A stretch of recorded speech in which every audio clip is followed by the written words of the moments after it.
Imagine a world where the most powerful people in Britain were battling demons you'd never expect. Beyond the crowns and coronations, beyond the portraits that hang in quiet galleries, there existed a darker, more human monarchy. One built not on bloodlines, but on bruises. Behind the closed doors of palaces, addictions bloomed like sicknesses that no decree could cure. History remembers the grandeur, the processions, the anthems, the jeweled scepters catching candlelight. But for every golden thread woven into royal robes, there was another unraveling beneath the skin. Kings who ruled continents trembled before bottles. Queens prayed for release not from enemies, but from themselves. And between the stone walls where divine power was meant to dwell, the sound that echoed most was not the trumpet of ceremony, but the quiet rattle of dependence. Their struggles were recorded in whispers, footnotes, and coded diaries.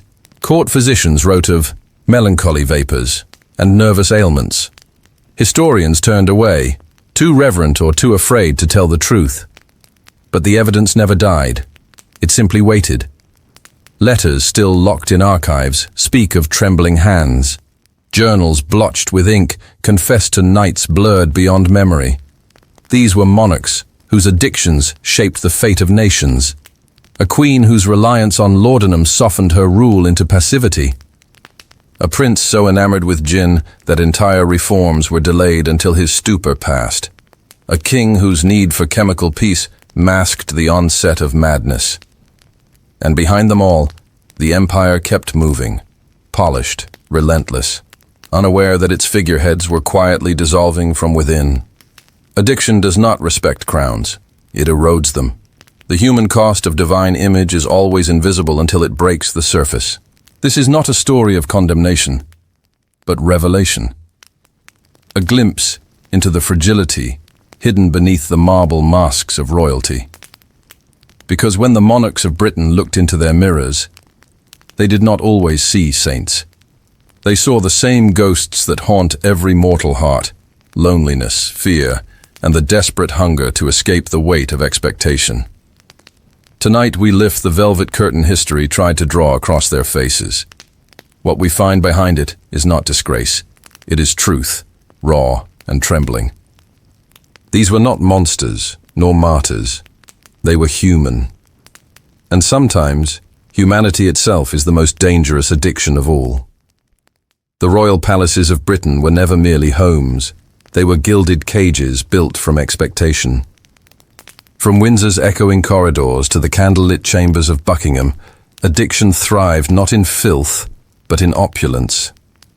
The marble floors were scrubbed clean each morning, yet the air was heavy with whispers that no servant dared to repeat. Within these halls, privacy was a paradox. Monarchs were watched constantly, by courtiers, physicians, advisors, even God himself, or so they were told. Every movement was chronicled, every tremor noticed. So when weakness appeared, it had to wear a disguise. Laudanum became medicine. Gin was a tonic for nerves. The pipe was a physician's prescription. The palace was both apothecary and asylum, its mirrors reflecting health while hiding decay.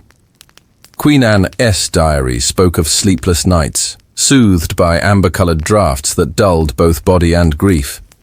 She buried 17 children, each loss pressing deeper into her chest until faith could no longer fill the emptiness. The bottles did. Her courtiers said she prayed longer each morning.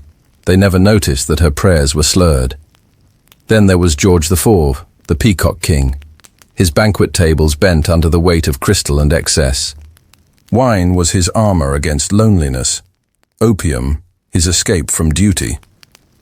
The physicians who tended him wrote privately that His Majesty consumes as though chased by silence. Yet the papers called him magnificent, for the public needed their monarchs radiant, not ruined. In palaces where the scent of roses drifted through velvet curtains, decay came disguised as perfume. Servants carried crystal decanters, not as luxuries but lifelines. A single sip steadied the hand-signing treaties, calmed the mind before audiences. Addiction became routine, woven into ritual, the sacrament of survival for those too royal to admit despair. And still, the walls kept their secrets. No matter how wide the chambers, there was never enough space for the weight of divine expectation. Behind every portrait that hangs in Westminster, the serene gaze, the confident posture, hides a heartbeat that once trembled. The palace, for all its glory, demanded silence as its highest loyalty. There was no confessional grand enough to contain a monarch's shame, so they buried it in velvet, polished it in ceremony, and wore it like another crown. They ruled empires but could not govern themselves, prisoners of their own magnificence. If power could heal, none of Britain's monarchs would have bled in silence. Yet the body, indifferent to pedigree, demanded relief. And so the crown turned to medicine, first to prayer, then to powder. The 17th and 18th centuries were golden ages of experimentation when alchemists and physicians sold salvation by the spoon. Laudanum, a rich amber mix of opium and wine, became the empire's quiet obsession. Prescribed for sleeplessness, melancholy, or female distress, it soothed queens, courtiers, and chimney sweeps alike. In palaces, it was measured in crystal, in alleys, in teaspoons. Addiction did not discriminate. It simply spoke in different accents. Queen Victoria, the emblem of restraint, kept her own apothecary close. Records show her reliance on tinctures containing morphine, chloroform, and cocaine. She called them little comforts. Her physicians noted elevated spirits after each dose, followed by hours of silence. The woman who ruled half the world could not sleep without the empire's most dangerous export dissolving beneath her tongue. Earlier, George III's madness had terrified Britain. He spoke to ghosts, conversed with trees, and sang psalms until his throat bled. His doctors responded with the medicine of cruelty, emetics, leeches, blisters, and mercury salts. Each treatment only deepened his torment. The royal body became a battlefield, fought over by ignorance disguised as science. His suffering was not merely a tragedy, it was a precedent. The lesson that pain among the powerful must be medicalized, never moralized. By the 19th century, opium had found its way into nearly every royal cabinet. Mixed with brandy, stirred with sugar, prescribed for colds, nerves, and grief. The empire's physicians knew the dangers yet feared irreverence more than overdose. To question a monarch's habit was to court treason, and so the bottles multiplied. Addiction was catalogued not as vice but as inventory.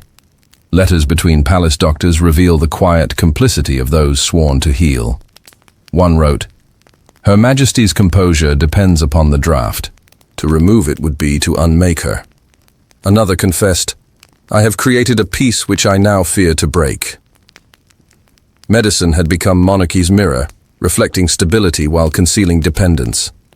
Outside the palaces, newspapers printed only the splendor, processions, jubilees, portraits heavy with gold leaf. No one spoke of the trembling beneath the jewels. To the people, the sovereign remained divine. To those within the palace, divinity was dosed by the drop. And when royal physicians died, their notebooks were sealed under wax, labeled private and unsuitable for publication. Only fragments survive, enough to reveal a lineage not of kings and queens, but of patients. History, it seems, crowns no one immune. Behind every empire's triumph lies a body seeking relief, and in every vial of laudanum, a silent treaty between power and pain. Britain's monarchs were no exception. They simply had finer bottles to hide it in. Addiction, like inheritance, flows quietly through bloodlines. In the British monarchy, it passed not through will or decree, but through habit, whispered remedies, shared physicians, and the unspoken knowledge that pain was never to be confessed, only managed. When one monarch fell ill, the next inherited both the throne and the apothecary. Shelves of blue glass bottles lined royal cabinets, each labeled in the physician's immaculate script: Tinctura Opi, Spirits of Ether, Elixir of Tranquility. The names changed, the need did not. Behind the polite veil of constitution, royal dependence became generational, encoded in the rituals of healing that were anything but. Prince Albert Edward, later King Edward VII, grew up watching the silent prescriptions that kept his mother serene.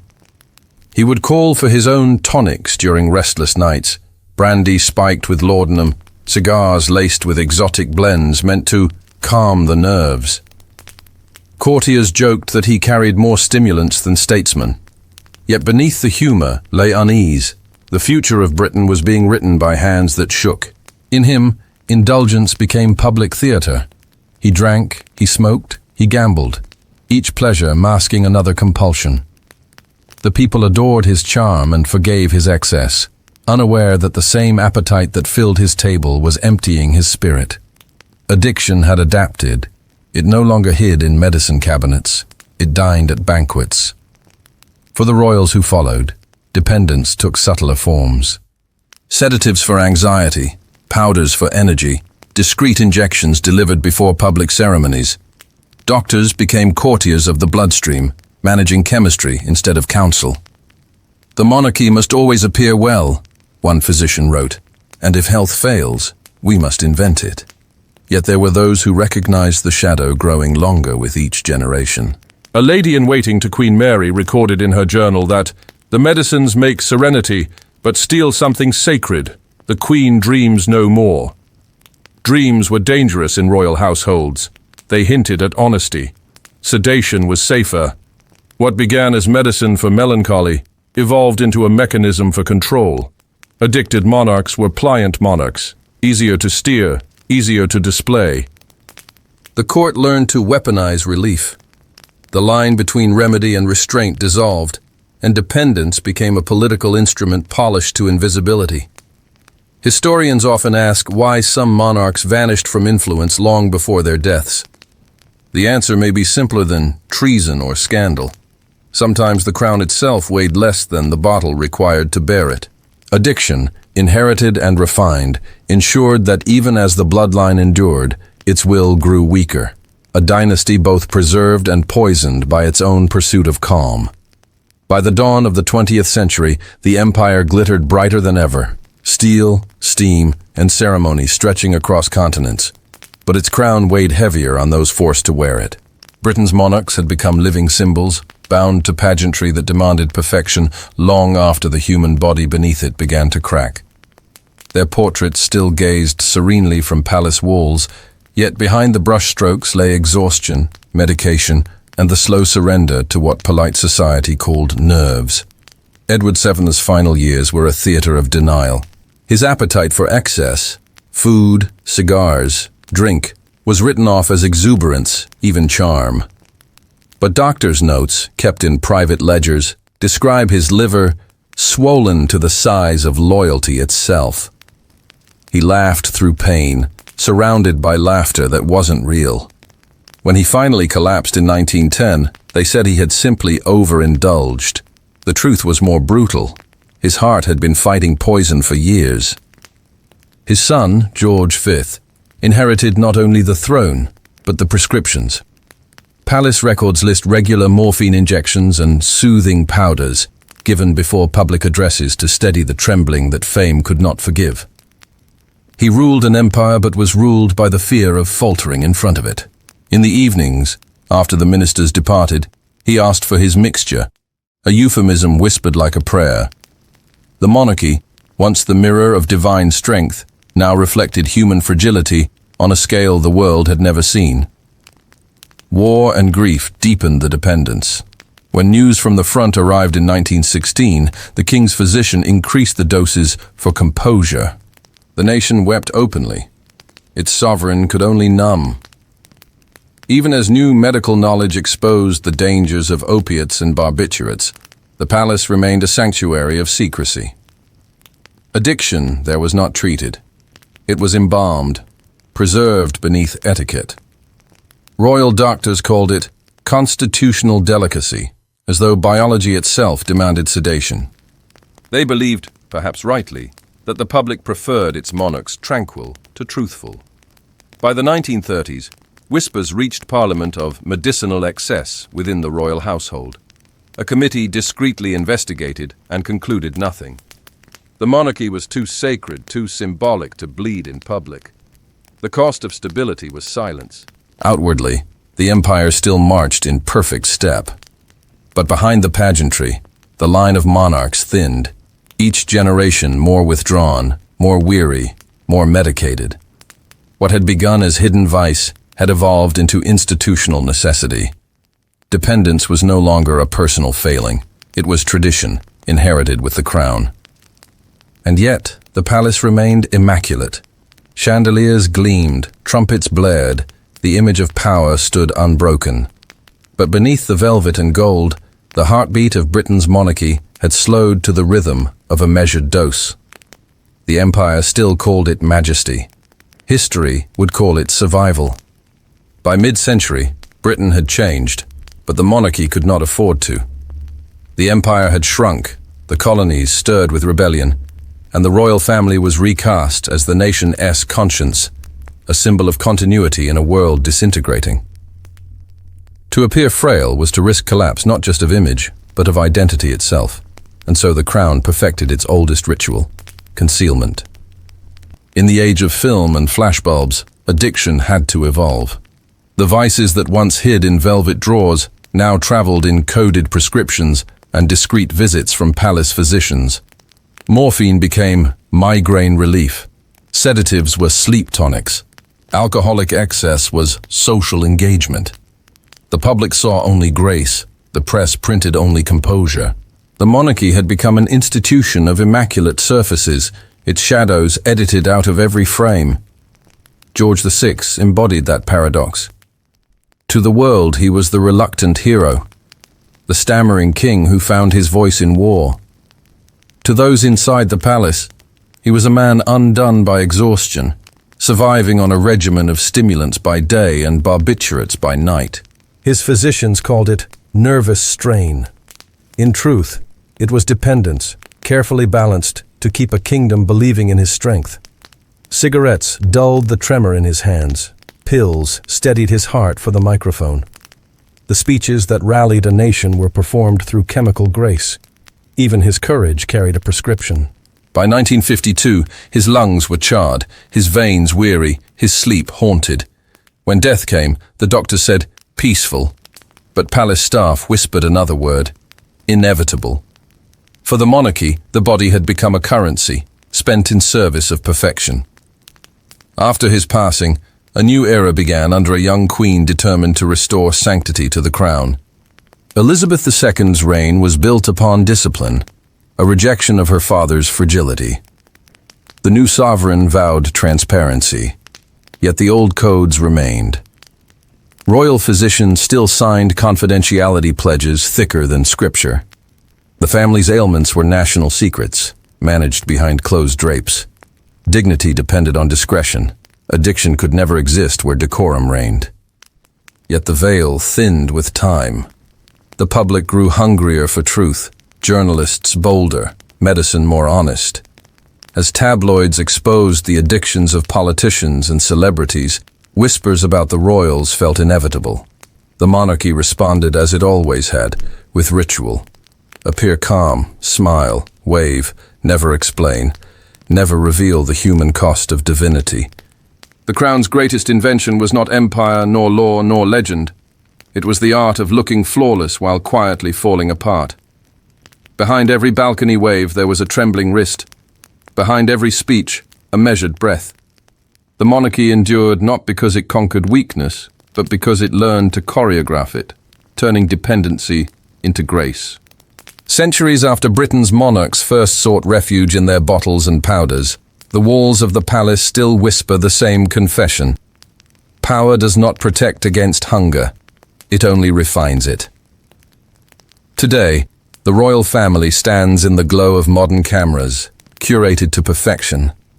Yet the ghosts of dependency linger like the faint scent of old perfume in a sealed room.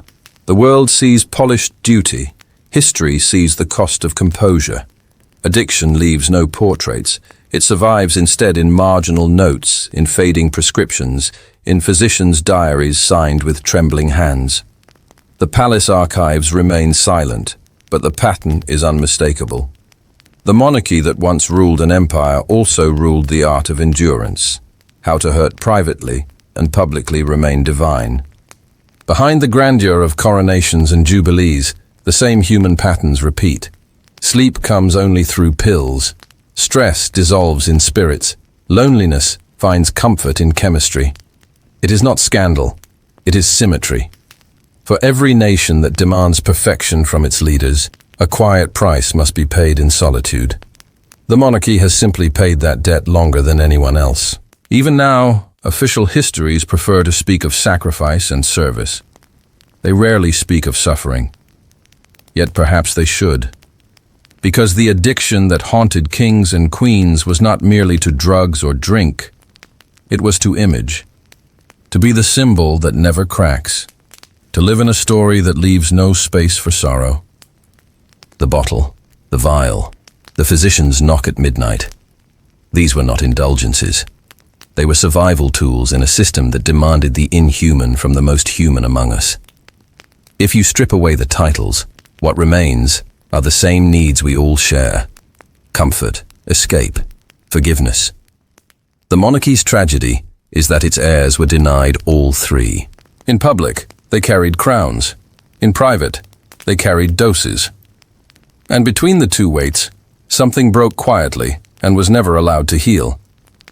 Perhaps that is why their portraits still command our fascination. Behind the jewels and regalia, we sense something recognizably fragile. The face of power trembling behind centuries of polish. The reminder that beneath the crown, there is always a skull. And beneath the legend, a person who once whispered the same prayers for relief we whisper now. If this story followed you into the dark tonight, let it stay. Leave a thought for those who reigned not just over nations but over their own hidden storms. And if you wish to walk deeper into history's silence, subscribe and step further into the labyrinth, because some truths deserve to be remembered, no matter how much they hurt.